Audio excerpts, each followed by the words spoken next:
Yeah. Bona tarda a tothom. Buenas tardes. Good afternoon. Those of you at home, I think we have some. Para los que nos seguís desde casa, creo que tenemos a gente siguiéndonos desde casa. Introducir esta sesión bastante intensiva de esta tarde. Estoy especialmente contenta de colaborar, de que la CUIM y el CIDOB hayamos podido colaborar en esta ocasión y espero que vengan muchas otras. El título de la sesión de hoy son perspectivas euroasiáticas sobre el futuro del orden internacional. Creo que el momento es muy apropiado, ¿no?, con los cambios que están sucediendo en el mundo a raíz de la guerra en Ucrania. Y solamente darle las gracias a Paul Morillas, director de CIDOB, también a las personas en la CUIM involucradas en la organización del acto y nada más. Le doy la palabra a Paul y gracias de nuevo por estar aquí. Una cosa para los que estáis en la sala: hace bastante calor, pero van a poner el aire acondicionado. Están en ello. Gracias. Muy bien, pues Marga, muchísimas gracias. En primer lugar, gracias como directora académica de CUIMP, pero también por haber sugerido esta iniciativa y esta colaboración desde hace ya bastantes meses, y que gracias al trabajo conjunto, ¿no?, precisamente entre CIDOB y la CUIMP, pues bueno, tiene lugar hoy el curso, la discusión sobre las perspectivas asiáticas y europeas del orden internacional, que ha dirigido por nuestra parte Inés Arco y que tomará la palabra después de mí para moderar la primera mesa redonda. Pero quisiera destacar también, además de las personas que nos acompañáis aquí, y a quien agradezco especialmente que hagáis el esfuerzo de venir en persona aquí, también, por supuesto, a aquellos que nos estáis siguiendo desde casa y que os interesan los contenidos y os habéis suscrito al curso, quisiera señalar que retomamos algo que ya tuvo mucho éxito hace unos años y que habíamos colaborado intensamente entre CUIMP y CIDOB entre 2002 y 2009 en un curso de características similares a estas, ¿no?, sobre las perspectivas asiáticas de los grandes temas de la agenda internacional, en su momento con Sean Golden, y precisamente recuerdo con Marga que decíamos, bueno, es una iniciativa que probablemente merezca la pena retomar y que merezca la pena volver a actualizar, a poner sobre la mesa en este momento. Ya en su momento era importante, a principios de siglo, pero sin duda, ¿no?, ya bien entrados los 20, pues tiene mucho sentido que volvamos a discutir sobre el futuro del orden internacional,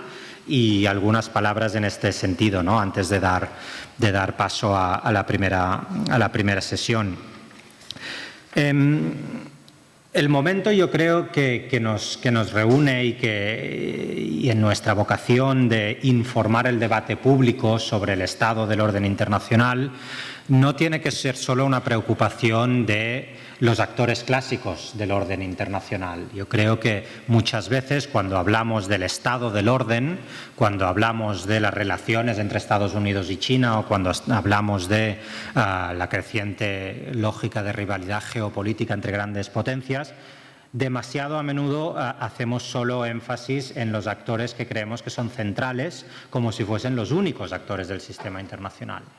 Y precisamente en la vocación de CIDOB, pero también en la vocación de este curso, es problematizar un tanto lo que entendemos por orden internacional y lo que entendemos por actores principales del orden internacional. Hacerlo más complejo, por un lado, y más plural, por el otro.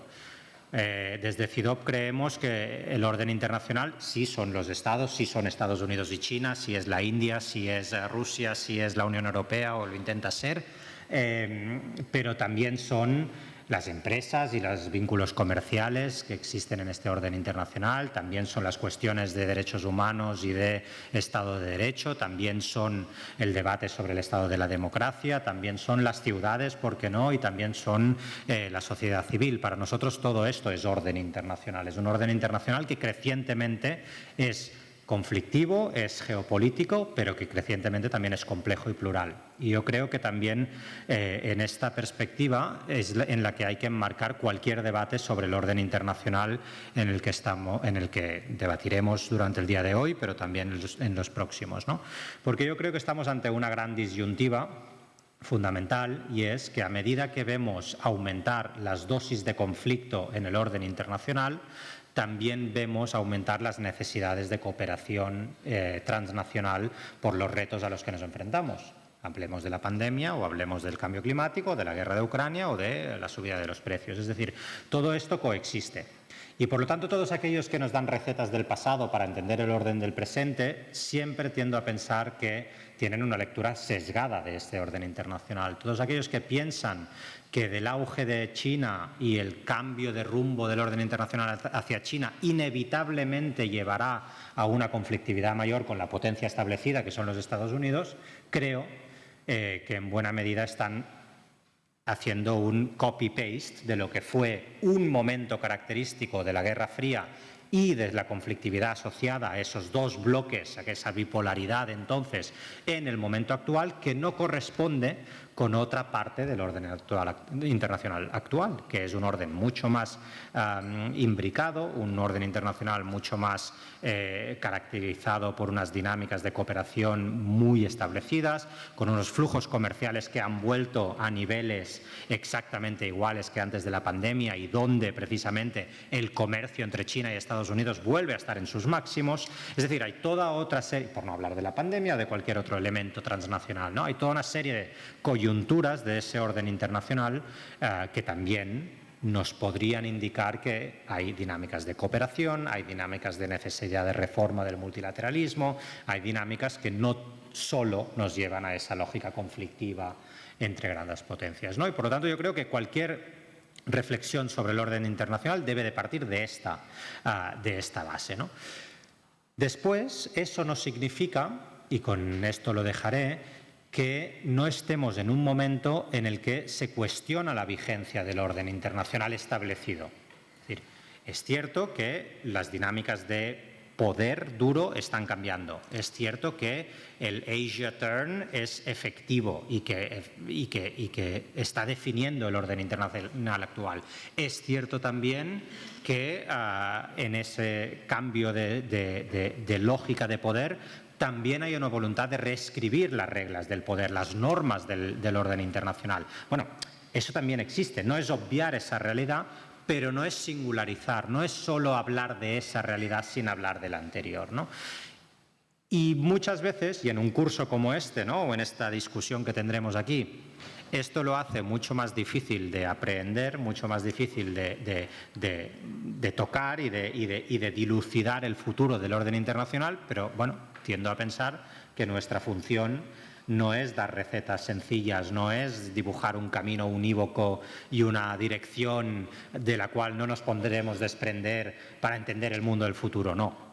Nuestra función como académicos, nuestra función como centros de investigación, como centro universitario, como cualquiera de las distintas ramas del pensamiento es complejizar en buena medida, ¿no? Es entender esa lógica compleja y plural en la que estamos, ¿no? Bueno, y esto nos llevó aquí, ¿no?, a decir, bueno, pues paremos un momento, reflexionemos, abordemos en 2 mesas redondas, una sobre el estado del orden internacional con las características asiáticas, cuáles son las normas, los principios, las ideas que emergen desde Asia que definen este cambio en el orden internacional, y esta es la mesa que ahora mismo moderará nuestra investigadora Inés Arco, y en segundo lugar, cuáles son las dinámicas de cooperación internacional que pueden emerger de esta competición, digamos, más geopolítica, ¿no?, y el papel que Asia y Europa pueden jugar en esta coyuntura, ¿no? Y aquí contaremos con Javier Parrondo, director de Casa Asia, que también, por supuesto, cabe agradecer todo el apoyo en la difusión y en la involucración en este esta iniciativa. Siempre que hacemos cuestiones sobre Asia, en buena medida CIDOB y Casa Asia vamos de la mano. Creo que tiene sentido pues, en Barcelona hacerlo así y tratar de colaborar tanto como podamos en estos asuntos. Y por lo tanto, nada más por mi parte. Agradeceros a todos los que estáis aquí y a los ponentes en particular que habéis aceptado. Thank you very much for being here and for accepting our invitation and our invitation to join us in person in Barcelona, and those who are connecting, of course, as well. Thanks very much for the effort. And let's move on. Let's move on to the... Sigamos a la primera sesión, la primera mesa redonda. Cedo la palabra a Inés y creo que tenemos que cambiarnos de silla.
Good afternoon. Buenas tardes. En primer lugar, gracias a todos los que estáis hoy aquí, a que asistís a este curso. También quisiera empezar agradeciendo al QUIMP y al equipo del CIDOB por hacerlo posible, y sé que no ha sido fácil. También todo el apoyo y la colaboración de Casa Asia y a los ponentes que se unen a nosotros hoy. Algunos vienen directos de Asia, o sea que muchas gracias. Creo que es un momento muy interesante y quiero daros las gracias por estar aquí y tener la curiosidad de intentar entender y aprender más sobre algunos actores, China, Japón, India y otros países asiáticos que en cierto modo van a definir el futuro, y teniendo en cuenta cómo esos países se están volviendo actores internacionales muy importantes y lo que pase en ellos tendrá un impacto directo en nuestras vidas. Empezaré presentándome rápidamente. Soy Inés Arco, investigadora en CIDOB, que trabajo en política exterior china. Y en esta sesión tengo a 3 académicas estupendas y es un placer estar aquí con ellas. Me gustaría empezar intentando enmarcar aquello de lo que vamos a hablar hoy. Y esto pretende introducir el concepto del orden internacional, que en última instancia es el objetivo de este discurso. El orden, tal y como se define académicamente, es un grupo de instituciones internacionales que ayudan a gobernar las diferencias entre los distintos estados que la componen y establece algunas reglas que ayudan a gestionar distintas situaciones como la confrontación, el conflicto o la cooperación. El líder del orden internacional actual es un tipo muy específico, definido por una construcción que empezó al final de la Segunda Guerra Mundial por parte de Estados Unidos y que se convirtió en hegemónico con la caída de la Unión Soviética y el fin de la Guerra Fría. Es un orden definido por algunos pilares clave. Uno es el de la apertura económica y el libre comercio, que es el resultado de la expansión del capitalismo y también de la globalización. El establecimiento de un sistema multilateral con instituciones clave como las Naciones Unidas o la Organización Mundial de Comercio, pero también un sistema de alianzas económicas y de seguridad. En tercer lugar, la adopción de reglas comunes, parte de las reglas internacionales y la forma en que esos estados las obedecen a través de los estados de derecho. Y en último lugar, uno de los pilares más importantes, la defensa de la democracia y de los derechos humanos internacionales. Para algunos, este orden ha sido una forma de garantizar la prosperidad y la paz durante décadas. Para sus críticos es otra perspectiva.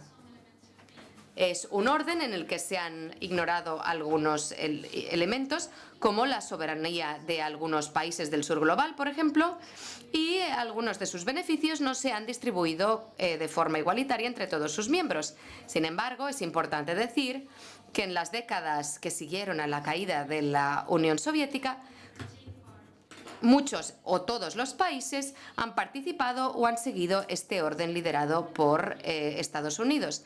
Sin embargo, a lo largo de los últimos años, oímos con más y más frecuencia que este orden internacional se está degradando. Lo oímos en los medios. Forma parte del discurso de los líderes políticos y de los analistas. Elementos como la invasión rusa de Ucrania, la pandemia de la COVID-19, distintas crisis económicas y políticas y el surgimiento de nuevos potencias no occidentales como China o India han fortalecido la idea de que algo está cambiando.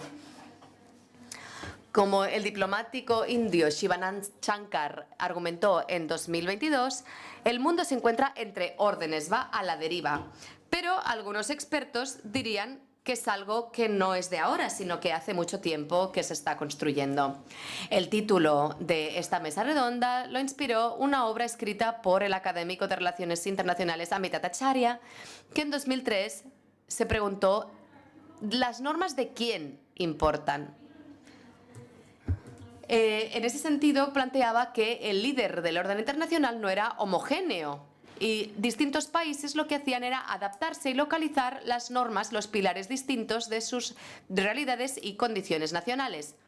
Sin embargo, como decíamos, en ese momento la mayoría de países aceptaron realmente un orden internacional cambiante. Hemos visto que en los últimos años ha habido un conflicto abierto, que no se trata de adoptar o cambiar algunas normas, sino de proponer unas nuevas.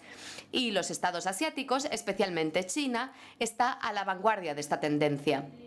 Distintos países asiáticos se han convertido en centros económicos y democráticos, y esto no va a cambiar. Tenemos que entender que estos países tienen distintas perspectivas en lo que respecta a elementos políticos, económicos y culturales. Y veremos que las normas que importarán y constituirán un nuevo orden deben, a su vez, formar parte de este diálogo. Esta mesa redonda se centra en qué reglas y qué principios defienden los países asiáticos en este proceso de orden mundial que coloca a Asia y la región del Indo-Pacífico en el centro de las dinámicas internacionales. Y tenemos a tres académicas a quien voy a presentar muy brevemente, que nos ayudarán a arrojar luz y sentido en todo esto. En primer lugar tenemos a Mariko Togashi, que es una catedrática de políticas del Instituto Internacional de Estudios Estratégicos, y se centra en políticas económicas y de seguridad de Japón, además de políticas exteriores. Está relacionado con los hubs internacionales de Japón en Tokio como una becaria Matsumoto Samada. En el pasado trabajó como analista en el Asia Group en el Bank of America Merrill Lynch y el Deutsche Bank. Tenemos aquí también a Sharin Tachiani, que es profesora asociada en el Instituto Alemán de Estudios Globales, donde estudia la política exterior de India y su rol en un mundo cambiante, estrategias políticas y su estatus en las relaciones internacionales. También es becaria en el Hasso-Plattner Institute de Alemania, donde también trabaja en tecnología y políticas de datos digitales desde una perspectiva india, y se doctoró en la Universidad de Oxford estudiando el estatus, los poderes regionales y la política exterior de India. Finalmente, tenemos online a Olivia Cheung, que es una investigadora en el China Institute, donde trabaja en historia contemporánea de China, política interior y exterior, además de en el pensamiento político de Xi Jinping. Es la autora de Conflictos ideológicos en la política china, de derecha a izquierda, y dentro de unos meses publicará junto a Steve Yang un libro llamado El pensamiento político de Xi Jinping, publicado por Oxford University Press. Obtuvo su doctorado en la Universidad de Oxford con una tesis sobre cómo el conflicto ideológico y la emprendeduría social han implicado los problemas políticos en China desde los 60 hasta ahora. Bienvenidas, repito, es un placer teneros aquí. Vamos a empezar con Mariko, porque si hay algo específico en los países asiáticos es el rol de Japón, que se ha visto durante mucho tiempo como un país que casi forma parte de Occidente y no un país asiático. La prosperidad y la paz de Japón y algunos de sus cambios políticos se han beneficiado de este orden internacional cambiante. La democracia después de la Segunda Guerra Mundial, el milagro económico, se beneficia del paraguas de seguridad de Estados Unidos, puesto que no dispone de un ejército como tal, y comparte valores liberales. Sin embargo, Japón tuvo un papel pequeño en la definición de este orden en 1945. Y incluso si es la tercera economía mundial, no es miembro del Consejo de Seguridad de las Naciones Unidas, no es miembro permanente, no tiene poder de decisión en instituciones financieras clave como el Banco Mundial o el Fondo Monetario Internacional, pero sí es un gran defensor del orden internacional liberal. La pregunta es, ¿cuál es la visión japonesa de este orden? ¿Y qué elementos cambiaría Japón si es que quiere cambiar alguno? Muchas gracias, Inés. No pienso necesariamente que a Japón le falte influencia en instituciones financieras claves, como por ejemplo en el Banco Mundial. Japón ha aumentado sus contribuciones y en 1984 Japón se convirtió en el segundo accionista del Banco Mundial después de Estados Unidos, cosa que sigue vigente hoy. Tiene mucho derecho a voto y varios cuerpos, es decir, que Japón dispone de una influencia significativa en las instituciones financieras hoy en día. Y también es el caso con el Fondo Monetario Internacional. Japón pasó de un rol más pasivo en los 80 a volverse más activo. Y para 1990 se convirtió en el segundo suministrador en la Junta Ejecutiva del FMI. Japón tiene el segundo porcentaje más alto de votos en el FMI, después de Estados Unidos. Y yo diría que a lo largo de las últimas décadas, Japón ha pasado de asumir propuestas a hacerlas. Es decir, además la influencia de Japón no se limita al Banco Mundial o al FMI, y junto con Australia creó APEC en 1999 y evidentemente el mayor ejemplo de ello es el CBDPP. Y es decir que Japón, defendiendo y promueve el orden internacional liberal también en su propio interés.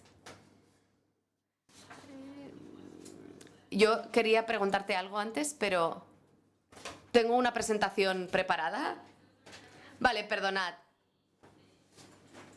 Perdón, esta ha sido la respuesta directa a tu pregunta, pero Hoy me gustaría presentaros la perspectiva japonesa sobre el orden liberal internacional.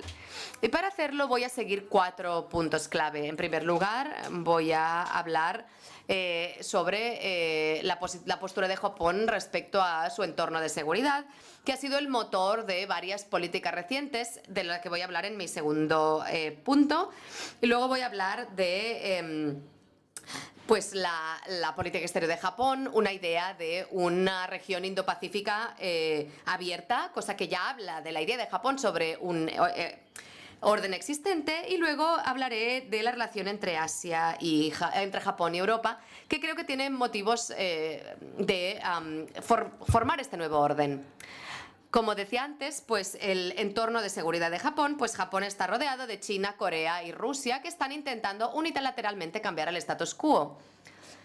La asertividad creciente en el Mar Amarillo y en el Mar de Japón, el lanzamiento problemático de misiles desde Corea, son todo amenazas directas a Japón. En los diálogos de Shangri-La de este año, y pude viajar de Singapur a Japón, a Londres, a Barcelona para poder asistir. Y para quienes no lo sepáis, es una cumbre de diplomacia en defensa asiática que se organiza en Singapur todos los años, y notamos la tensión en la zona directamente a raíz de el declive de la reunión bilateral con Estados Unidos. Y nos dimos cuenta de cuál es la visión que China tiene del mundo. Y esta idea de que está comprometida con el orden internacional y con la ley internacional, y que el orden basado en leyes no nos dice cuáles son esas reglas y quién las hizo, cosa que demuestra cómo usamos las mismas palabras con significados totalmente distintos. No es que yo lo crea, pero el relato de China podría convencer a algunos países y tiene el potencial de ser una alternativa al orden existente. Como respuesta a las amenazas crecientes, Japón ha desarrollado sus políticas de forma fundamental, que es lo segundo que voy a decir. El pasado mes de diciembre, Japón anunció 3 documentos estratégicos que cambian la postura de defensa de Japón desde la Segunda Guerra Mundial. El cambio más significativo es la capacidad de contraataque y el objetivo de prácticamente doblar el presupuesto en defensa,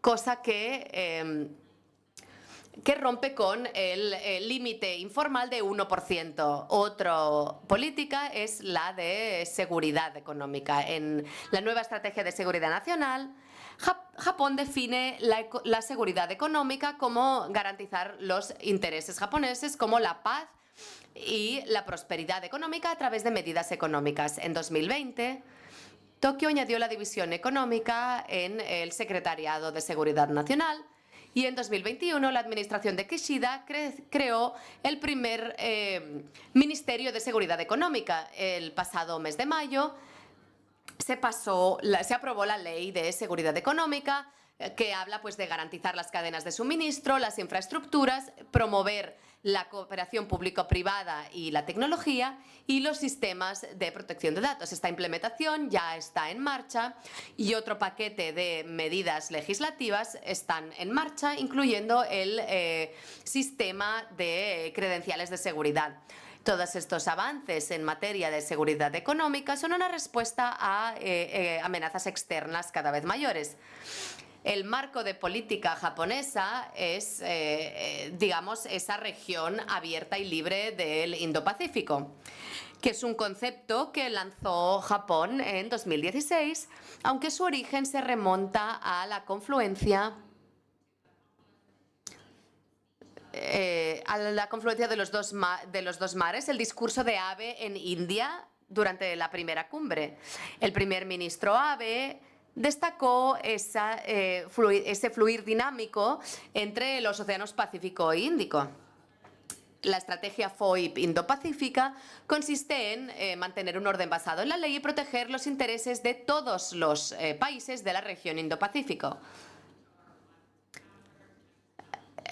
Japón pues tiene varias medidas para hacer frente a China incluir a India en este plan de seguridad económica.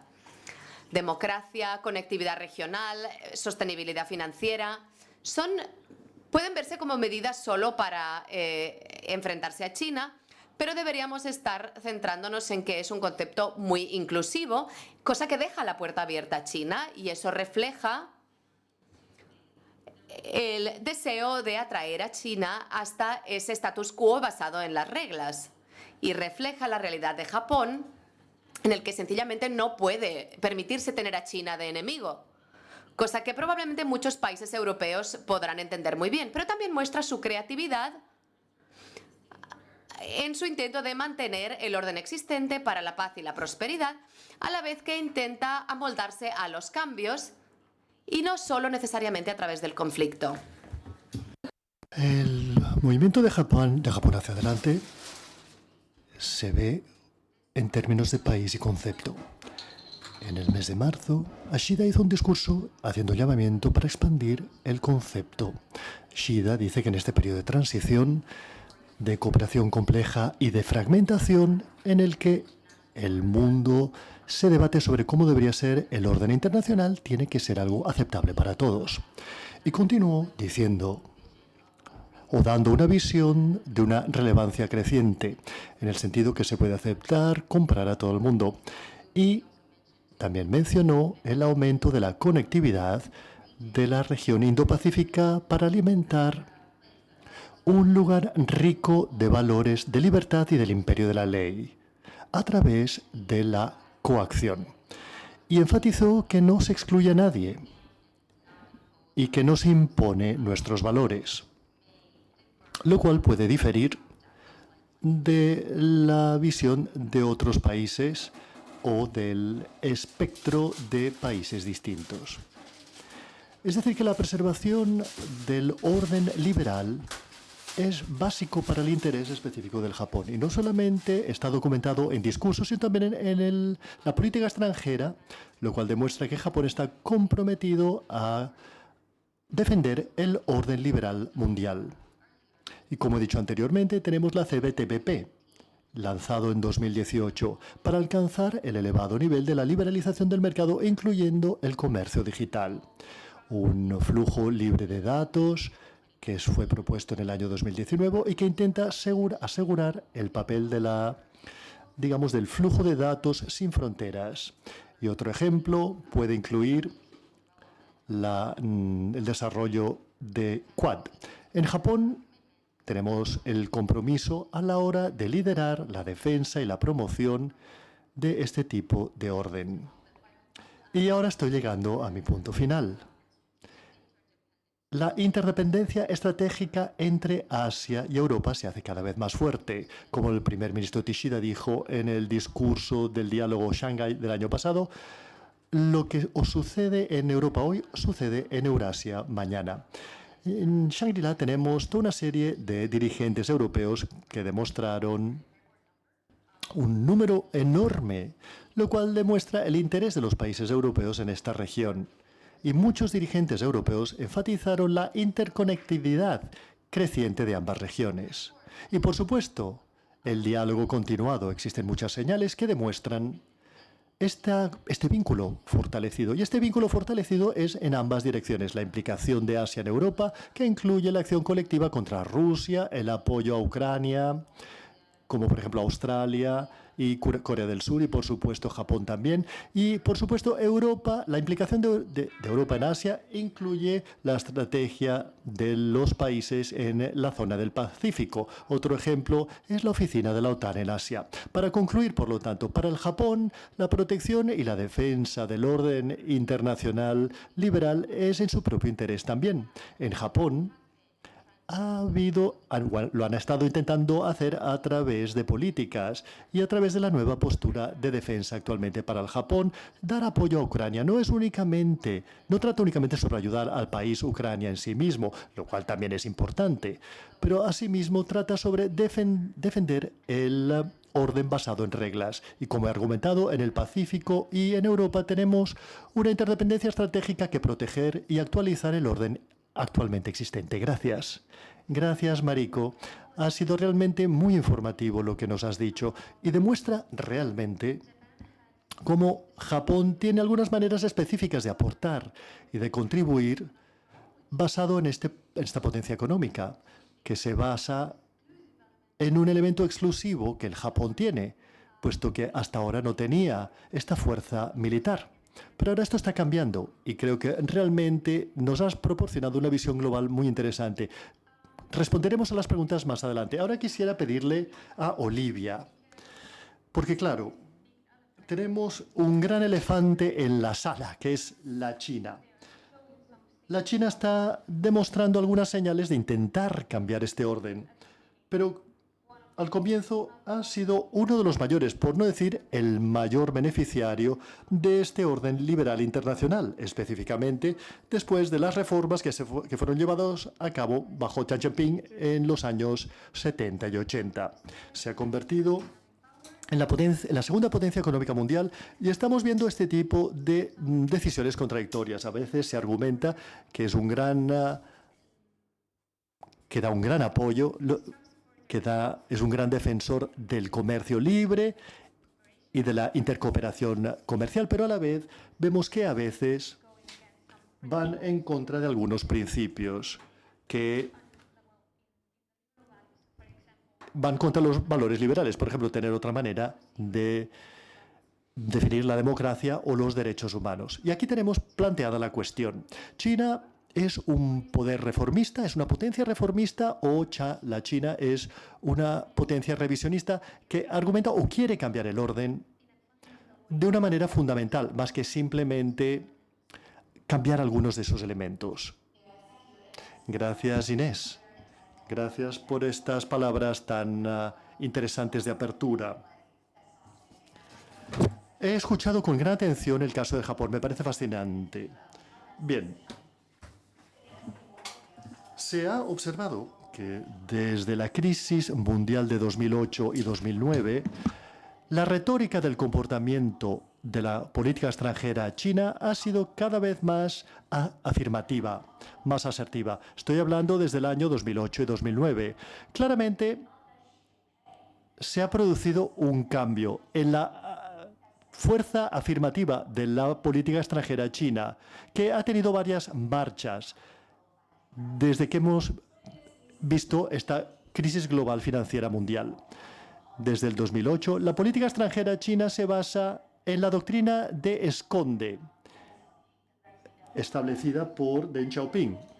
Y la idea que subyace esto es que la China mantendrá un bajo perfil en su política extranjera y será lo más cooperativa posible para aliviar las ansiedades de otros países sobre la inteligencia de la China. De manera que la China pueda tener un entorno internacional lo más apaciguado posible para aprovechar el crecimiento económico.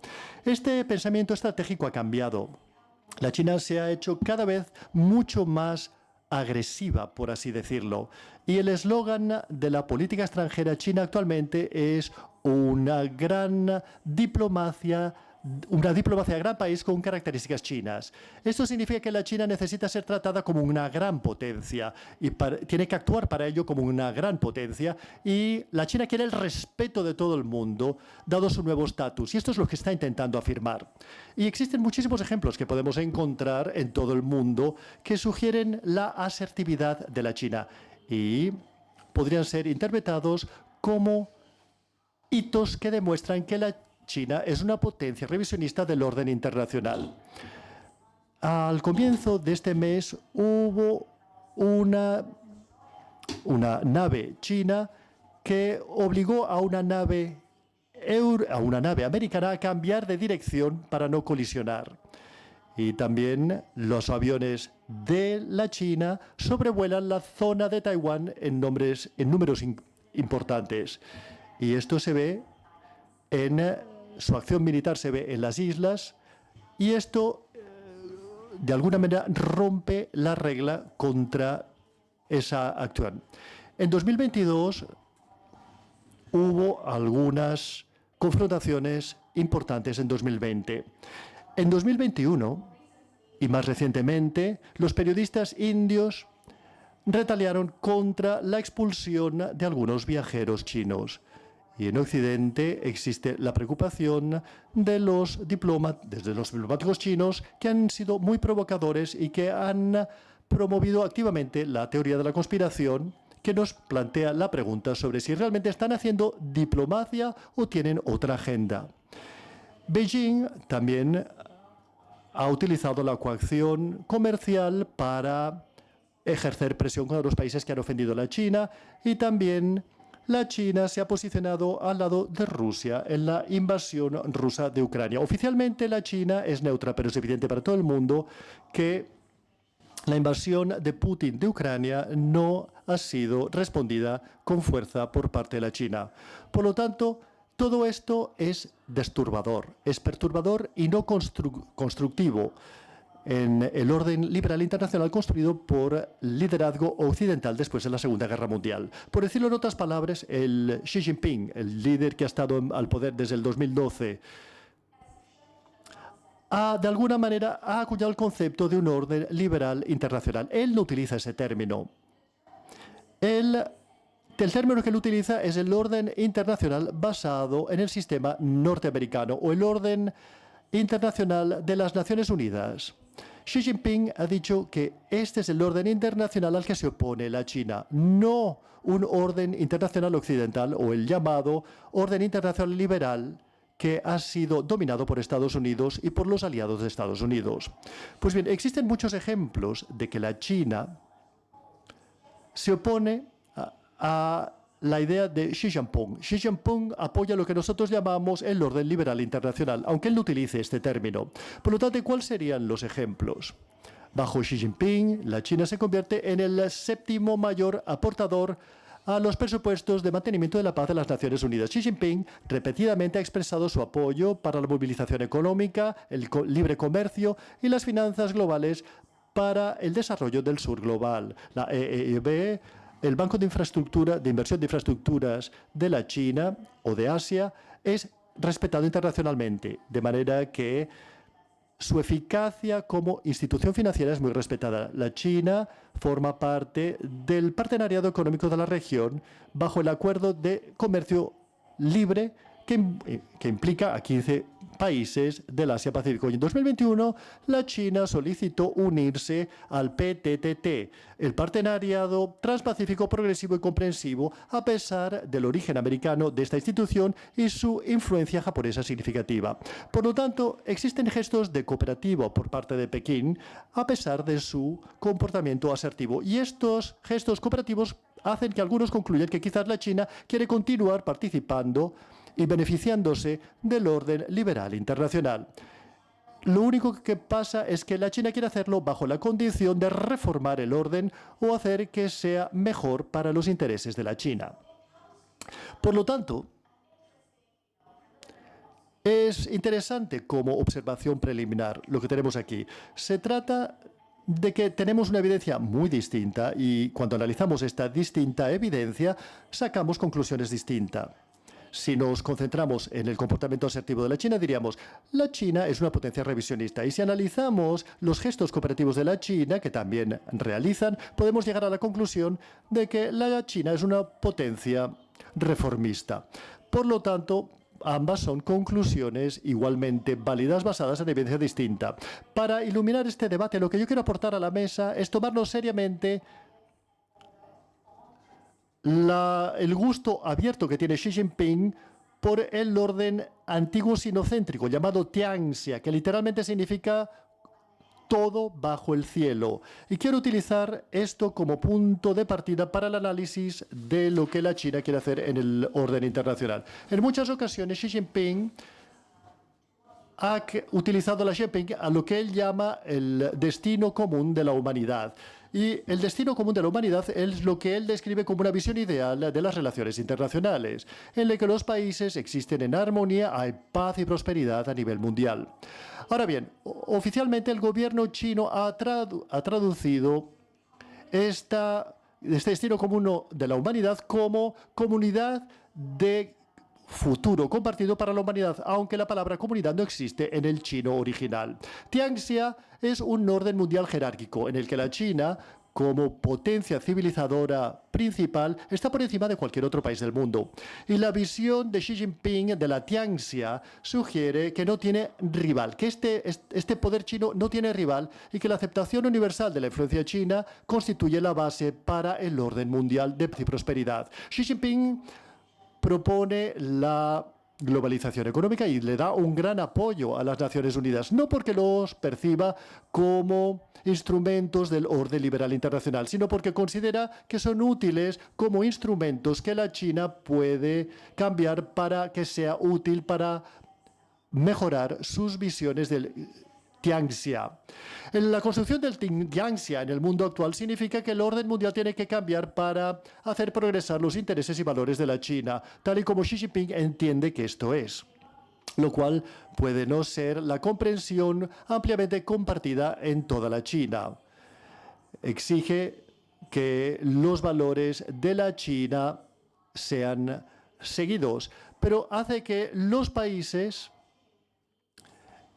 digamos, y con esto quiere decir el Partido Comunista Chino, y de alguna manera que todo el mundo deje de criticar o de opinar sobre lo que hace el Partido Comunista Chino, porque, según Xi Jinping, trabaja para el mejor interés de la China. Bajo esta visión, el desarrollo de la China o el desarrollo económico de la China ya es su mayor aportación a la prosperidad y paz mundiales. Es decir, que la China no necesariamente necesita tomar una postura importante desde el punto de vista del cambio climático o la crisis de sanidad internacional, sino que la China lo que tiene que hacer es desarrollar su economía, y esto ya lo está haciendo para dirigir al mundo. De manera que podemos ver que existe una visión muy distinta del liderazgo de lo que los Estados Unidos buscan bajo el orden liberal internacional. Y bajo Tianxia, lo que quiere hacer Xi Jinping es tener suficiente margen para maniobrar. Y a Xi Jinping no le gusta el sistema de alianzas de Estados Unidos porque lo percibe como un pasivo. Es decir, que existe una mayor probabilidad de que la China concluya alianzas militares con otros países de la misma manera que lo hace los Estados Unidos. Y esto no sería un elemento en el orden de Tianxia. Pero en el centro de Tianxia, Xi Jinping pide que cada país se ocupe de sus propios asuntos, pero esto a menudo no sucede. Y cuando no sucede, y cuando hay un conflicto, Xi Jinping no tiene una visión clara o un compromiso para que la China intervenga o se implique en la mediación. De manera que tenemos un sistema muy confuso. Aunque Tianxia es la visión de Xi Jinping para el orden mundial, no trata tanto sobre el mundo como sobre la China misma. Y no se trata de defender un conjunto de valores o un conjunto de visiones, porque al hacerlo, la China también estaría limitando lo que puede o no puede hacer. Y dado que la China no tiene ninguna intención de tomar el liderazgo mundial tal y como lo hacen los Estados Unidos, el orden Tianxia no es en absoluto una sustitución del orden liberal internacional en términos reales. Pero, al contrario, ciertamente es incompatible con el orden liberal internacional porque la supremacía china no contrarrestada no puede ser establecida sin humillar a los Estados Unidos. Y Xi Jinping ve a la China, el centro de Tianxia, como un país compasivo e incapaz de agresión. Y esto sigue, por lo tanto, se puede concluir que esta política extranjera china tan asertiva y su retórica no son nada más que el principio de defender los derechos legítimos de la China y sus intereses principales. La China no está dispuesta a hacer concesiones a menos que otra parte en el conflicto esté dispuesta a cambiar significativamente las demandas de Pekín o a aceptar las demandas de Pekín.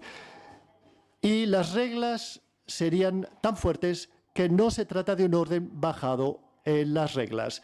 Y por lo tanto, esto también sugiere que, debido a que no se trata de reglas y no se trata de valores tampoco, que existe un cierto grado de tolerancia de este orden bajo Tianxia, mientras Pekín considere que no tendrá un efecto boomerang sobre los intereses de la China. Y lo que es más importante, la seguridad del Partido Comunista Chino. Gracias.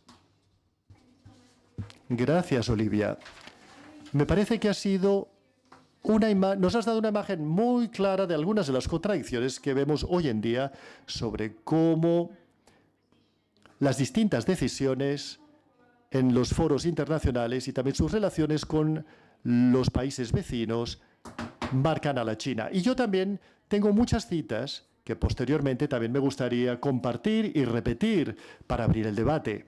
Pero antes vamos a escuchar a Shalini y la India, porque la India también es un caso muy interesante. Y quizás no estaréis de acuerdo conmigo, pero a veces entre la China y el Japón hay algunos elementos que no son contrarios, pero que no se sienten satisfechos sobre cómo este orden ha sido construido. Y ahora vemos, por ejemplo, que la India está intentando convertirse en una voz más fuerte para el sur global e intenta retratar cómo este orden ha fracasado en algunos países en vías de desarrollo, por ejemplo, a la hora de gestionar elementos como la crisis de la deuda, el cambio climático, etc. ¿Qué debería cambiar? Para la India, este orden es algo que necesita cambiar, es algo que necesitamos conservar, es algo en medio. Bueno, muchísimas gracias. Yo quisiera empezar agradeciendo al centro, al CIDO, por haberme invitado. Es maravilloso estar aquí con unos compañeros y compañeras de mesa tan fantásticos para hablar de un tema que es central para mi trabajo. Antes de hablar de la India, yo quisiera empezar con una reflexión. El orden global en el que vivimos es mucho más global de lo que ha sido jamás en el pasado. Y esencialmente es mucho más diverso y complejo de lo que ha sido jamás, con más participantes y con más voces que exigen un mayor protagonismo. Pues bien, algunos pensadores políticos internacionales han pensado en los estados-nación. Y finalmente, cuando empezamos a pensar en los estados-nación de esta manera, el imperialismo no permitió un acceso igual a las oportunidades de muchas naciones para contribuir a la construcción del orden mundial. Muchos países fueron excluidos o permanecen significativamente no implicados en Yalta, Potsdam, San Francisco en los años 40, pero las reglas para muchos fueron constituidas por muy pocos y mantuvieron excepciones extraordinarias y mucho poder. Tal y como hemos visto en las presentaciones, el mundo es muy distinto actualmente. Los países exigen capacidades económicas y con gran potencial demográfico. No solamente están cuestionando las reglas del orden mundial del comercio y de las finanzas, pero están delineando nuevas reglas en campos poco conocidos de la digitalización. Y consideran que ya no es suficiente basarnos en grandes teorías y las relaciones internacionales tal y como las describen los libros de texto y pasar de los paradigmas convencionales en la manera en que vemos el mundo o cómo se supone que tenemos que ver el mundo. Un enfoque, una aproximación para cambiar estas visiones que hemos debatido es a través del marco referencial de los poderes que suben y los poderes que bajan. Los antiguos poderes o las antiguas potencias son cuestionadas por nuevas potencias que cuestionan el orden existente. Esta visión implica el acrónimo PICS para los países que están surgiendo: Brasil, Rusia, India, la China y Sudáfrica, que casi se ha convertido en sinónimo de cambio de poder como idea o como concepto. Y como parte inherente de su posicionamiento tenemos la capacidad material y el grupo PICS quieren tener un papel más influyente en los asuntos mundiales en un mundo multipolar. Con los años estos países han establecido herramientas y mecanismos para implicarse los unos con los otros. Tienen relaciones económicas importantes, la Organización de Cooperación de Shanghái, por ejemplo, y también los G20, que han sido dirigidos por países del sur global durante 3 años consecutivos: Indonesia, ahora India y luego el Brasil el año que viene. Por lo tanto, está bien para nosotros sentarnos en Europa y ver cómo los poderes suben y bajan. Pero existen limitaciones para introducir demasiado poder en esta lógica. La noción de poder empieza a cobrar vida de nuevo y no toma en cuenta algunas de las complejidades de la realidad actual. Y la realidad es que los grupos de poderes rivales, aunque unidos desde muchos puntos de vista, también son distintos. Y hay fuerzas que los separan, que son estructurales e increíblemente visibles en el caso de la India, que a continuación hablaré. Siento haber iniciado con este contexto. Me ha parecido que sería útil. A pesar de la preeminencia, de su preeminencia en el mundo, actualmente la relación de la India con dos países de los BRICS está cambiando. Su relación con la China se ha deteriorado desde el año 2020, cuando hubo digamos, un conflicto sobre la frontera entre la China y la India por primera vez desde el 2005. Y las tensiones actuales en la relación entre la India y la China cada vez son más difíciles de reconciliar. Tendencias similares son evidentes también en sus relaciones con Rusia. Mientras que por una parte la India puede no haber condenado abiertamente la agresión de Rusia contra Ucrania, empieza a indicar señales de un cambio en la naturaleza de su dependencia militar con Rusia, especialmente dado que Rusia cada vez está más cercana a la China. Y dado que estamos aquí reunidos para debatir el orden mundial, aunque viene de un grupo unido en su visión de un mundo, de un orden mundial más equitativo y más igualitario, este grupo quiere que este orden mundial sea revisado. Y esto responde a tu primera pregunta sobre si la India encaja en relación al Japón y a la China. Tanto la China y la Rusia están unidos en su aproximación a su supremacía regional y reclaman territorios en una esfera regional de influencia que consideran les pertenece por derecho. Y aunque otros poderes, otras potencias occidentales pueden ver el orden mundial como un conflicto entre la democracia y la autocracia, la visión de la Rusia y de la China es que ellos tienen que cuestionar lo que ellos consideran una perpetuación del poder occidental con la necesidad de expansión en el caso de Rusia y la presencia naval norteamericana en las aguas del Pacífico asiático. La India es distinta porque no quiere basarse en una supremacía regional. No considera que su estatus haya sido cuestionado en su región de la manera en que Rusia y la China lo sienten. Y no quiere pedir una potencia regional tal y como lo hacen Rusia y la China, sino que vive entre vecinos poco amistosos, la China y Pakistán, y tanto la China como el Pakistán han socavado cualquier implicación para convertirse en potencia regional. Y por lo tanto, ¿qué es lo que le queda a la India? ¿Y cómo deberíamos ver su papel en el orden mundial? Una de las cosas uno de los retratos más comunes de la visión de la India de un orden mundial es la multipolaridad. La idea es que el mundo no debería ser dominado por una única potencia, los Estados Unidos, o incluso dos, los Estados Unidos y la China, o los Estados Unidos y la Unión Soviética, como era el caso durante la Guerra Fría. En algún sentido, la visión es casi una aspiración para un orden mundial más democrático, en el que los países pueden aportar igualmente al imperio de la ley. Yo argumentaría que, en algún sentido, bajo la retórica de la multipolaridad, es la misma que utiliza la China, pero hay una diferencia fundamental en mi visión, y es que no parece la China no parece estar dispuesta a poner potencia militar y agresión ante esta visión.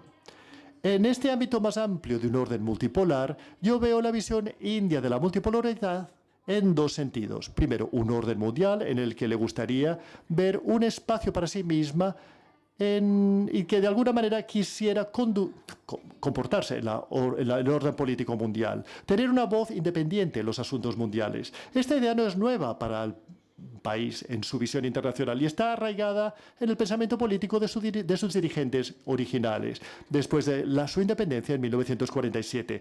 La idea de que un país, especialmente un país del tamaño y de la escala de la India, tiene el derecho de poseer una voz independiente en el mundo internacional y que no tiene que alinearse con las potencias dominantes. Esto se consideraba la no alineación al comienzo. ¿Por qué? Pues bien, esto recientemente se ve también en la decisión de no condenar la agresión de Rusia contra Ucrania. Y también subyace el pensamiento detrás de la capacidad nuclear que persigue la India, etcétera, etcétera. En segundo lugar, esta visión de la multipolaridad también nos habla de la lógica de que las alianzas, como he mencionado anteriormente, no son las únicas formas de relación que los estados pueden tener entre sí.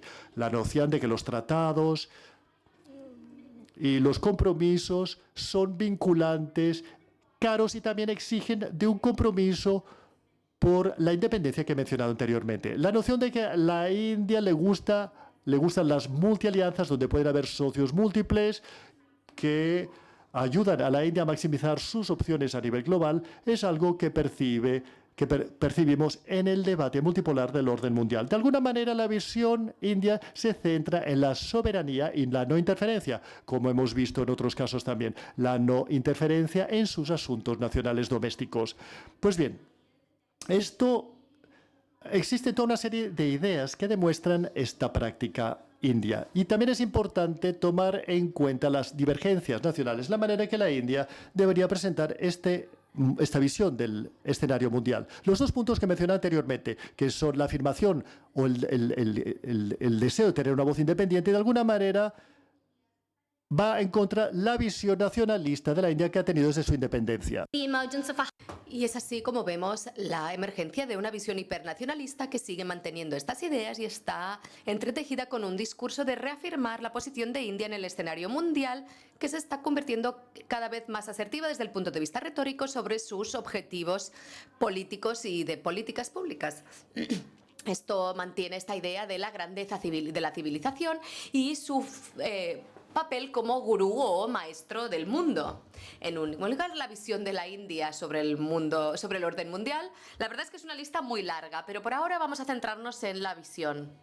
Y evidentemente también tenemos la afirmación de la India de estar diversificando, de querer diversificar el Consejo de Seguridad, que es algo que se intenta hacer desde hace mucho tiempo, pero hay otras cosas menos conocidas que a mí me interesan desde mi nueva posición en el Instituto Hasselblattner de Ingeniería Digital de Potsdam, que es la gobernanza tecnológica, que es donde India desearía desempeñar un papel importante y tiene una visión muy clara de esa gobernanza de los datos.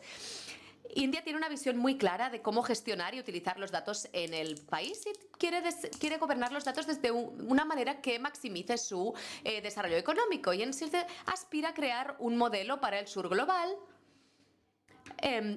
que se apoye en soluciones digitales para un gobierno mejor.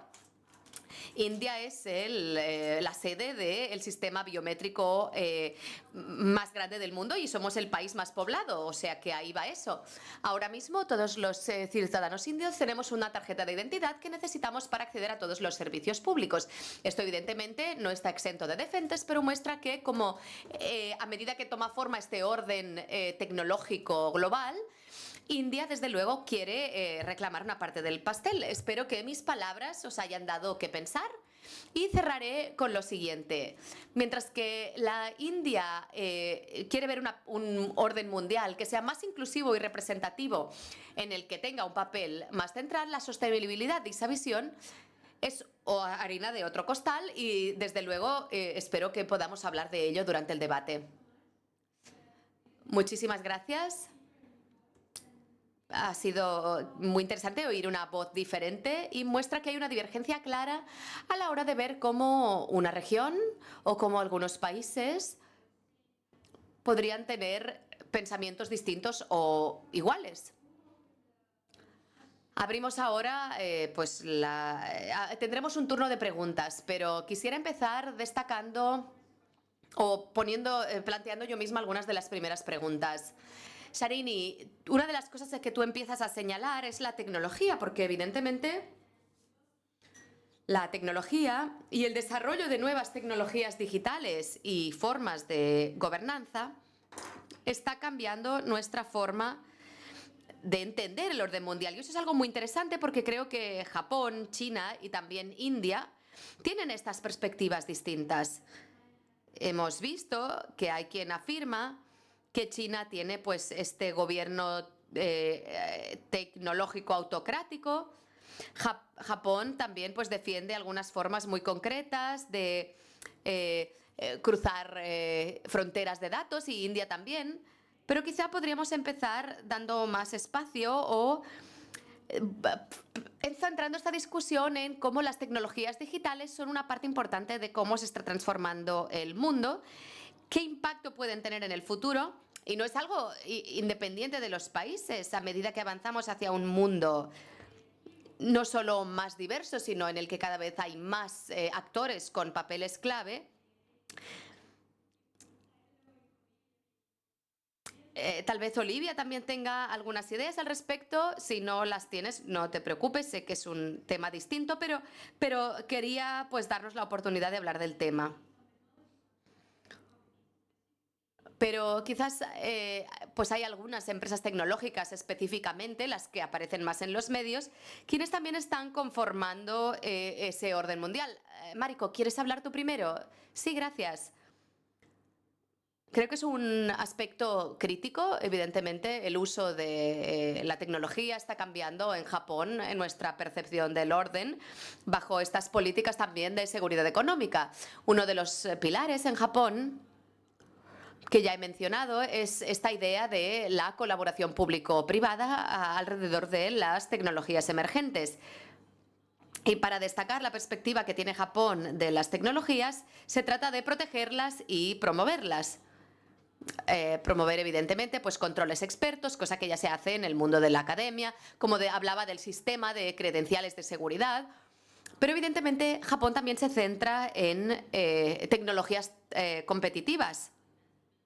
Y eso no solo viene de medidas defensivas. Y no quiero decir que eso no sea importante, pero quiero decir, es críticamente importante, pero debe venir con políticas ofensivas respecto a la tecnología. Y Japón está abordando esta perspectiva por ambos lados. Y una cosa que quisiera añadir al debate en lo que respecta a tu pregunta es que al hablar de política tecnológica siempre se habla de pues, la competencia con China y de cómo debemos asumirla.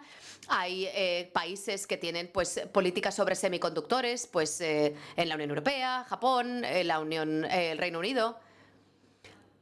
Pero la administración Biden hablaba de cómo valoramos las cosas, es algo muy importante, porque si nuestra producción la deslocalizamos demasiado por motivos de seguridad, porque evidentemente en todos los mercados tenemos la parte de mercado y la parte de seguridad. Y ahora mismo nos estamos decantando más por la seguridad, cosa que significa, por ejemplo, que en las industrias de semiconductores estamos produciéndolos en nuestro territorio. Pero la pregunta es, ¿cuánto es suficiente? Incluso cuánto es suficiente dentro de países que piensen parecido. Y creo que es algo de lo que no se habla lo suficiente. Y si seguimos... Esto es solo pues, para dar algo que pensar, pero si nos vamos al extremo, ¿no? La autarquía, eso significa que perderemos competitividad. Y esto es solo un ejemplo. Pero creo que todos los países están intentando encontrar el equilibrio y por eso pues, tenemos el G7 y hay muchas reuniones multilaterales y estamos intentando encontrar el equilibrio de cuál es ese punto óptimo. Pero creo que estas cosas hay que hacerlas de poco en poco. Esto es lo que se diferencia de la seguridad tradicional, porque era como, a ver, si encontramos a nuestro grupo, pues podemos partir de ahí, pero en lo que respecta a la política tecnológica, pues las cosas no necesariamente van así. Y por eso hay muchos países que están intentando encontrar ese equilibrio y el hecho de agruparse o aliarse es distinto según la tecnología. Gracias. Olivia, ¿quieres hablar tú ahora? Sí, muchas gracias por la pregunta. Creo que respecto a la tecnología es algo totalmente central a la visión de China. Xi Jinping planteó esta visión del sueño chino, del alcance de la nación. En otros contextos ha dejado muy claro que a menos que China se convierta en una potencia tecnológica global, el sueño chino del rejuvenecimiento nacional no se va a cumplir. Y dijo que para 2050 o 2049 es la fecha límite para la que quiere que esto se cumpla. Y yo creo que la importancia que el gobierno chino pone en la tecnología se ve reflejada en esa falta del liderazgo chino, que se pasa tiempo pues escuchando pues ponencias de académicos sobre blockchain, sobre todos los aspectos tecnológicos, y eso muestra la importancia que dan a la tecnología. Xi Jinping dijo que China no va a participar en creación de reglas que facilitan el orden actual, pero ahora estamos ante una revolución tecnológica. Y China, en ese sentido, puede estar a la vanguardia de esa tecnología, de marcar nuevos estándares. Y ahí China sí estaría en posición de poner reglas en esos centros emergentes. Esto, evidentemente, también está relacionado con la inteligencia artificial, el comercio electrónico, el cambio climático, la biotecnología. El gobierno chino tiene una política de apoyar a los gigantes tecnológicos de China para conseguir una mayor cuota de mercado en todo el mundo. Y un famoso valedor de China es una empresa que evidentemente está muy relacionada con el Partido Nacional Comunista Chino. Y vemos también que Beijing, el gobierno de Beijing, utiliza también sus palancas diplomáticas para distribuir esta tecnología alrededor del mundo. Y a través de las iniciativas de infraestructura china que empezaron en 2015, esto se ha visto acompañado de la ruta de la seda digital, en la que los servicios de comercio electrónico chinos y junto con los servicios de telecomunicaciones también se están expandiendo a otros países. No quiero decir con esto que sea algo orquestado desde Beijing. En China hay muchos actores diferentes. Las empresas chinas tienen también sus propios intereses. No todas se dedican a aceptar las órdenes de Beijing.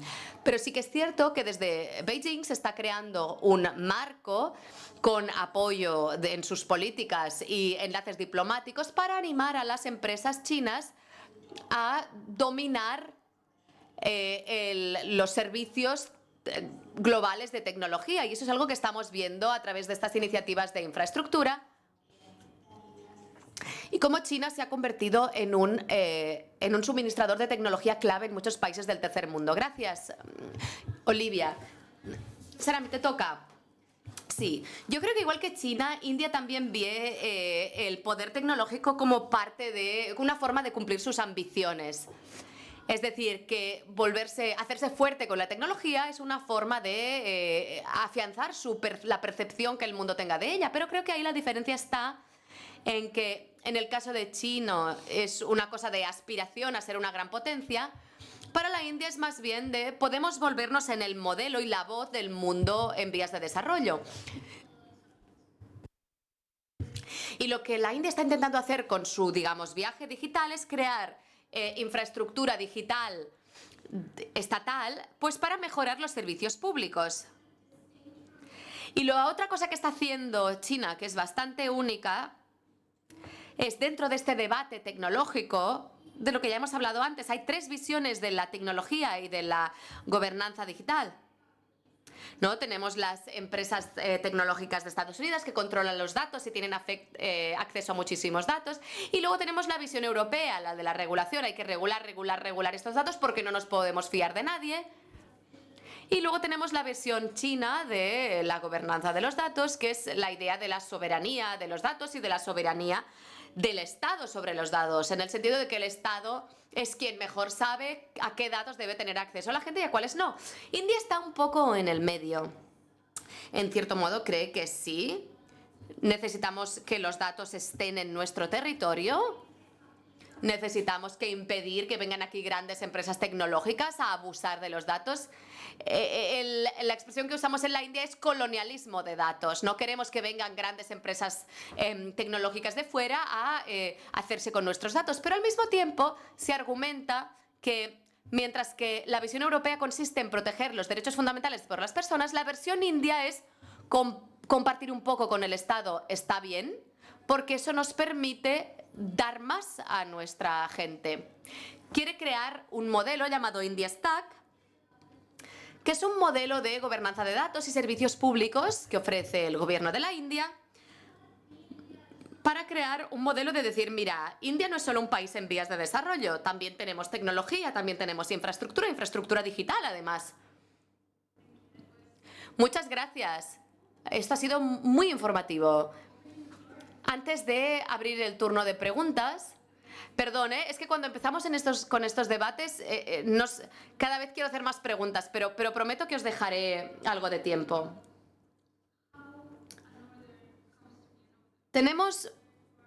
Hay una pregunta sobre cómo un orden se convierte en un orden, porque hay una parte de aceptación, ¿verdad?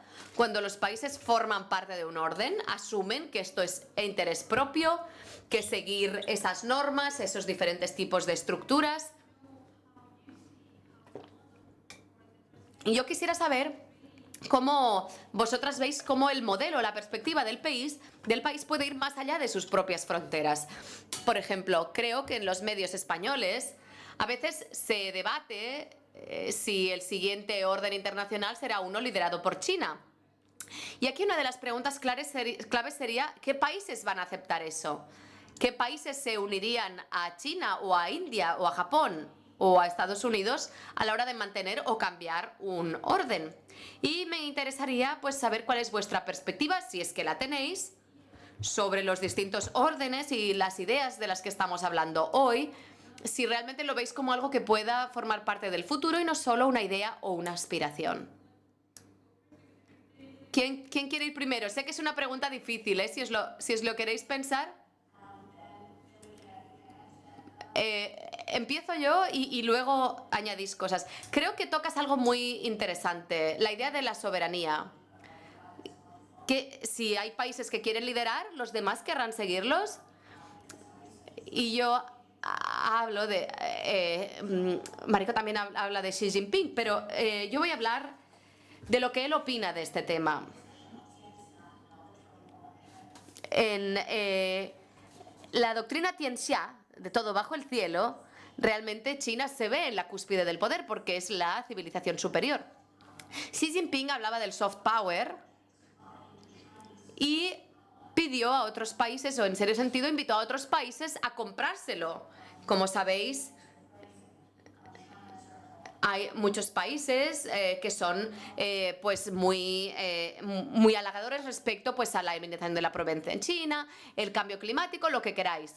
Y bajo el gobierno de Xi Jinping, un gesto muy importante que hizo fue que el Partido Comunista Tecnológico, el Departamento de Relaciones Internacionales, está formando de forma activa a las élites del sur global. Se los invita a asistir a escuelas del Partido Comunista China que les explica pues, sobre las políticas para el alivio de la pobreza en China. Es decir, la idea detrás de esto es que China tiene cosas valiosas de las que otros países pueden aprender y que deben ser tan atractivas que harían que el sur global sí quisiera seguir ese liderazgo chino. Pero la aceptación de un orden también puede venir de una forma mucho más sutil y menos consciente.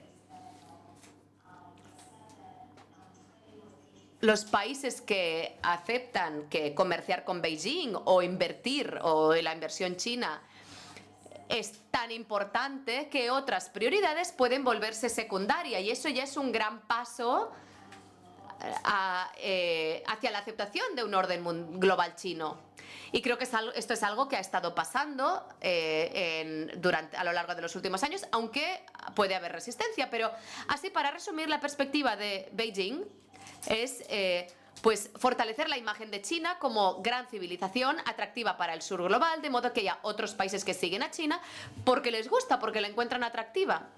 Y sé que eso es algo difícil de conseguir ahora mismo. Y ahora mismo es todo mucho más transaccional en la realidad, las relaciones económicas.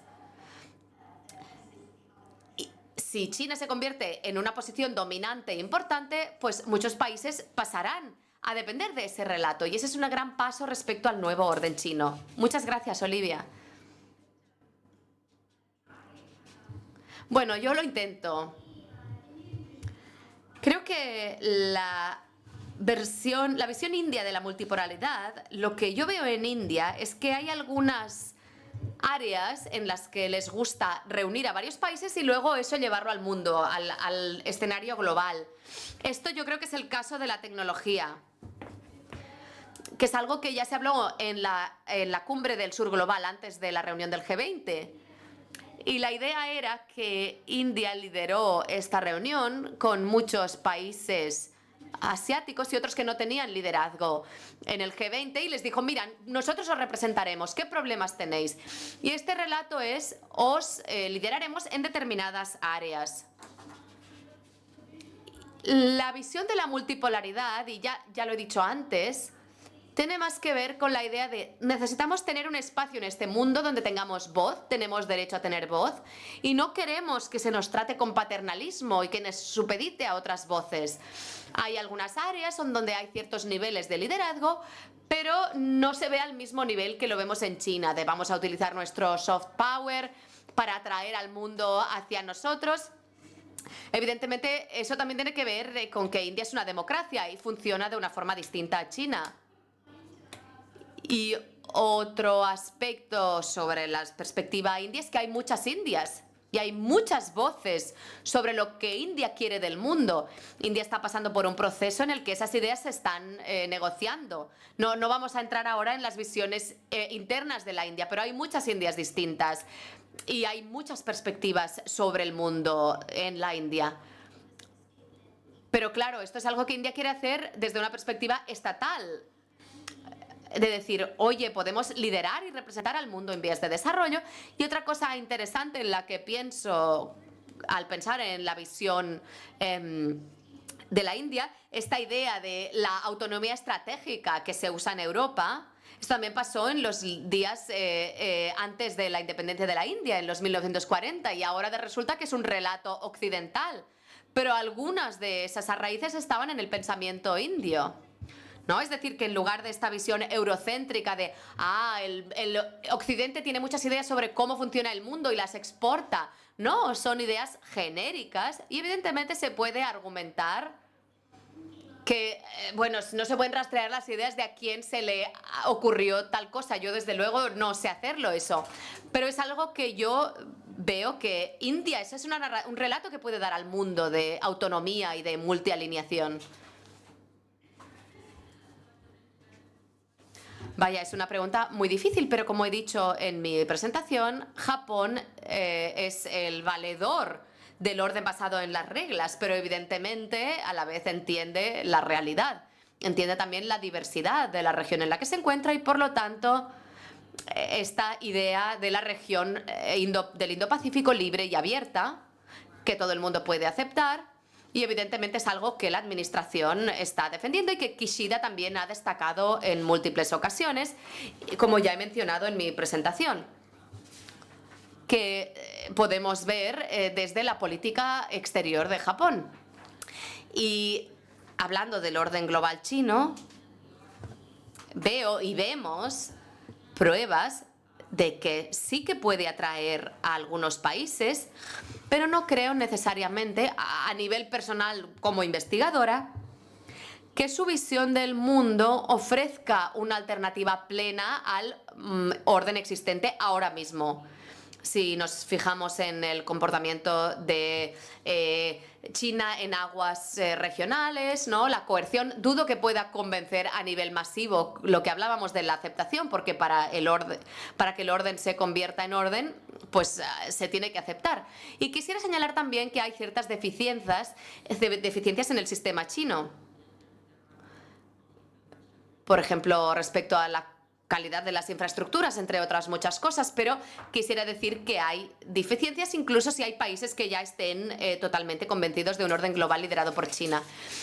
Creo que esto último que has dicho es muy importante porque evidentemente puedes liderar, pero necesitas ofrecer bienes públicos y demostrar que funcionan. Y creo que eso es algo que tocaremos en la siguiente mesa redonda, pero quisiera ahora abrir el turno de preguntas. No sé si tenéis alguna pregunta. Si queréis podéis levantaros.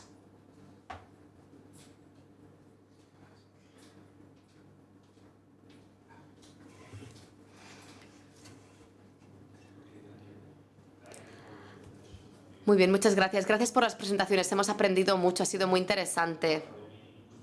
Me ha gustado mucho que al principio hablarais de complejidad, porque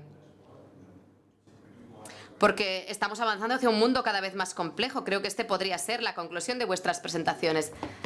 Recuerdo haber leído un artículo de un académico llamado Deng Xiaotong, chino, que intentaba establecer esta caracterización de este nuevo orden global, que decía, esto no es un combate de boxeo, no son dos potencias que están intentando noquear al otro. Va a ser una especie de partido de fútbol en el que hay que formar un equipo y ambos equipos van a competir. Mi pregunta es, con estos relatos distintos, que no sé si tienen muchas coincidencias, ¿puede ser que estemos yendo a un patio de colegio en el que se disputan varios partidos a la vez? ¿Y quién se encarga de hacer las reglas para esto? Y quizás en este contexto nos dirijamos hacia un choque de interés y a un unilateralismo y no un multilateralismo. ¿Y cuál sería ese choque de intereses? Porque creo que en el contexto actual la política pública está volviéndose cada vez más importante, pero hay otras dimensiones en las que deberíamos estar colaborando, como por ejemplo el cambio climático, y especialmente creo que la economía debería volver a ponerse en el centro de estas dinámicas. No sé si tenéis perspectivas al respecto. Gracias. Muchas gracias. Me llamo Mónica Prusinowska, soy académica en la Universidad de Barcelona, que investigo sobre China, y mi pregunta será especialmente para Olivia Chen y el hecho de que se encuentra en Londres. Mi pregunta tiene que ver con aquí, nosotros, Europa. Al abordar China y su visión a la hora de dar forma al orden internacional, ¿podrías señalarnos dónde nos encontramos en lo que respecta a la voz de Europa en la realidad post-Brexit? Han pasado unos años del Brexit, evidentemente se oyen voces de la Comisión Europea, la estrategia. Evidentemente, pues más recientemente, Ursula von der Leyen, cuando se trata de arriesgar, pero no acoplar. Pero mi pregunta para ti es, ¿qué pasa con el Reino Unido y la Unión Europea? ¿Estamos hablando de voces más coherentes? ¿Hay una estrategia post-Brexit respecto a China y tiene que ver con el nuevo orden internacional? ¿O son voces más divergentes? Muchas gracias y me encantaría oír la perspectiva desde Londres. ¿Hay alguna otra pregunta? Ahí hay otra.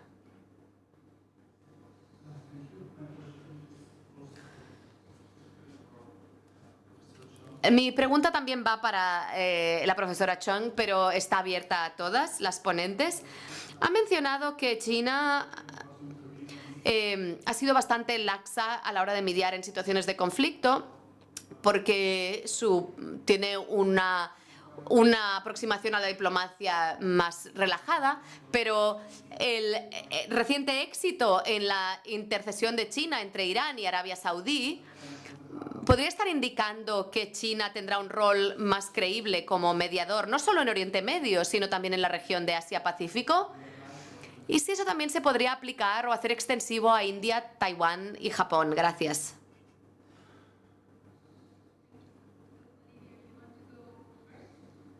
Vale, gracias. Pues Olivia, si quieres ir tú primero. Sí, muchas gracias por vuestras preguntas.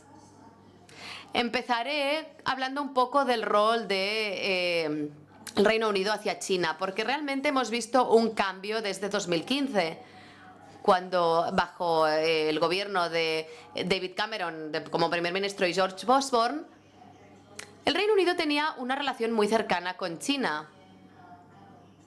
Si no recuerdo mal, fue en marzo de 2015 que el Reino Unido anunció que se uniría al AIP, el Banco de Infraestructura Asiática.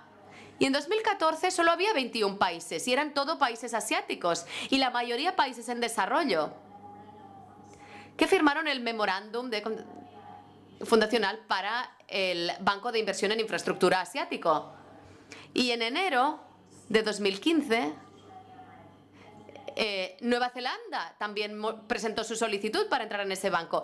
Y eso realmente no acaparó titulares, pero el cambio vino cuando, de forma inesperada, en marzo de ese año, el Reino Unido también presentó su solicitud para ingresar como miembro en la banca.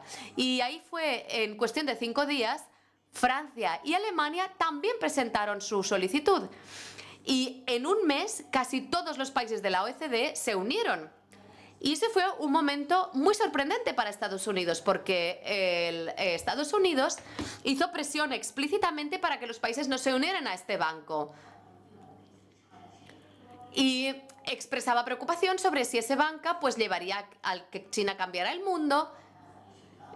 Es decir, lo que estamos viendo es que la unión de estos países a la banca de inversión en infraestructura asiática, pues van a China, van a Beijing y negocian pues la carta fundacional del banco. Y según esas métricas, este banco hoy en día tiene mucho éxito. Y los países que lo integran hoy en día consideran que han obtenido beneficios gracias a su membresía. Y eso lo que viene a mostrar es que los países europeos, incluyendo Reino Unido, pueden decidir actuar de forma independiente de los Estados Unidos si creen que es crucial para sus intereses estratégicos en su propia partida geopolítica. Pero lo que hemos visto en los últimos 5 años bajo Xi Jinping es que la relación del Reino Unido y de Europa con China ha cambiado de forma significativa. Y eso en gran parte se debe a que China también ha cambiado. La política exterior de China está ahora mismo muy orientada hacia la seguridad. En mi opinión, Xi Jinping persigue una idea de seguridad total, aunque no puede integrarla realmente, y no sé cómo va a hacerlo y él tampoco lo ha explicado. Pero esa perspectiva sobre la seguridad ha llevado directamente a una política exterior muy asertiva, porque él se lo ve como defensa de los intereses clave de China, y eso ha hecho que el Reino Unido y muchos otros países se sientan muy incómodos. Es decir, que cada vez más estamos viendo que China está dejando de ser una oportunidad económica, sino también una amenaza legítima y muy seria a la seguridad nacional. Y yo creo que esta percepción está aquí para quedarse a pesar de un cierto calentamiento de las relaciones entre China, Francia y Alemania a lo largo de los últimos meses, pero yo creo que esta orientación está aquí para quedarse porque en Europa nos tomamos la invasión rusa de Ucrania muy en serio y el abordaje de China sobre la invasión rusa o el no abordaje, pues realmente afecta a esas relaciones. Y creo que bajo el gobierno de Xi Jinping, su ambición de hacerse con Taiwán es muy potente y también y el gobierno chino en general ha perdido también cierta esperanza de que esto se puede resolver de forma pacífica. Porque al menos bajo el contexto actual esto no se puede hacer. No digo que llegue a una invasión de Taiwán en un futuro cercano, pero sí digo que China está preparada para usar la fuerza para poner fin a este conflicto. Es decir, que a un nivel muy fundamental hay cosas que pueden desbancar intereses europeos. Es algo a lo que China no va a renunciar porque lo ve como un interés clave. Y esa es mi perspectiva sobre la posición de Europa y el Reino Unido sobre China. Había otra pregunta sobre el rol que desempeña China a la hora de mediar entre Irán y Saudi Arabia y si eso da a entender que eso refuerza el papel de mediador como a China.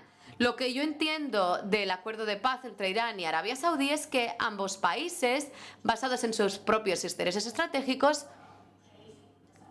ya están poniendo, dijéramos, los cimientos para vínculos económicos. Es decir, que hay una visión muy oportunista de la que China se ha aprovechado.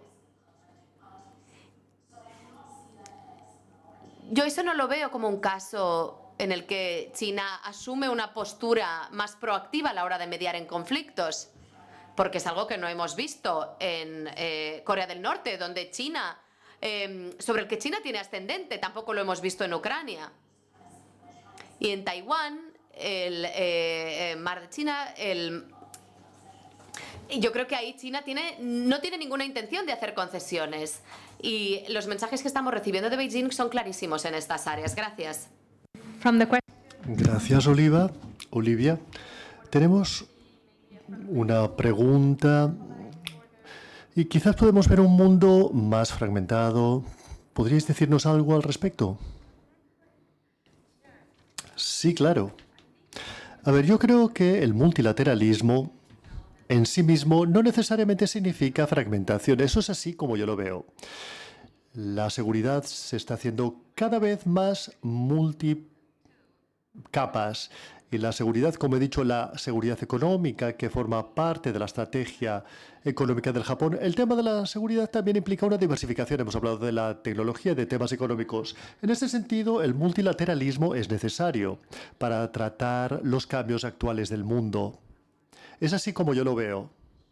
Es así como yo veo ese cambio. Bueno, yo estoy un poco preocupada por esa narrativa de la multiflexibilidad, que más o menos te adaptas a la multiflexibilidad de los distintos campos de juego. Yo creo que existen algunos retos, porque a veces todo se remite a una manera, a decir que, bueno, existen todas esas civilizaciones y que colisionarán y quién va a ganar en ese tipo de batalla, ese tipo de narrativa. Una manera más productiva de verlo, por lo menos desde mi punto de vista, es ver a un mundo en el sentido de la gobernabilidad mundial en distintas áreas. A veces son económicas, la gobernabilidad económica. Vemos un país como Japón que desempeña un papel más importante. Y la gobernanza tecnológica, quizás un país como la India puede desempeñar un papel nuevo. Y en otros campos, otros países. Yo creo que, digamos, tenemos una conjunción de civilizaciones. Es un poco más lento, pero no desarma el argumento completamente, pero de alguna manera se convierte en algo basado en la civilización. Y yo creo que es una manera más productiva. En distintas áreas, los distintos países tienen puntos fuertes y de alguna manera se convertirán en jugadores más fuertes en la arquitectura de esta gobernanza global. Una de las cosas en las que podemos estar seguros es que ya no podemos estar dominados por una única potencia, pero el multilateralismo forma parte de esta transición, pero es así como yo veo hacia dónde nos dirigimos. Y desde el punto de vista de la mediación, yo creo que la India, de hecho, históricamente, ha sido un mediador muy interesante. Yo escribí una de mis obras sobre este tema. Durante la Guerra Fría existían algunas áreas poco estudiadas en las que la India desempeñó un papel sorprendentemente importante en la mediación, en la descolonización, en Corea del Sur, en Vietnam, etc. Y ha sido un mediador silencioso y discreto, pero importante. Y esto no lo hemos visto. Por ejemplo, cuando Ucrania sucedió, todo el mundo estaba buscando a la India para que desempeñase ese papel, pero la India está en un lugar difícil en esa intermediación entre Ucrania y Rusia. Yo veo a la India como mediadora, quizás no de la manera en que se esperaba, pero quisiera decir que históricamente sí que ha sido una mediadora y ha tenido una manera bastante única de mediar también. Esto simplemente es una reflexión. Gracias. Tenemos tiempo para una ultimísima pregunta, si hay alguna, y si no, podemos acabar un poquitín antes y concedernos una pequeña pausa para la segunda mesa redonda. También en línea tenemos también... A ver, tú también podéis hacer comentarios en el chat y también leeremos vuestras preguntas. Muy bien, pues me parece que estamos todos listos para tomarnos una pausa de café. Cerraremos esta mesa redonda. Muchísimas gracias a estas magníficas panelistas. Ha sido una conversación muy rica, interesante, llena de información y de puntos de vista. Y habrá algunas citas en mis artículos provenientes de esta mesa. Ahora nos concederemos una pausa de café de 15 minutos y nos podemos reunir para la segunda mesa redonda sobre la cooperación internacional en una nueva era geopolítica, que será moderada por Javier Parranda de Casasia y tendrá a Elena Elgarda, Pablo Pareja de la Universidad Pompeu Fabra y Sharagat Panda del ISPD, del Centro de Estocolmo para los Asuntos Sudasiáticos e Indo-Pacíficos. La ISPD. Siento haberme trabado la lengua. Gracias.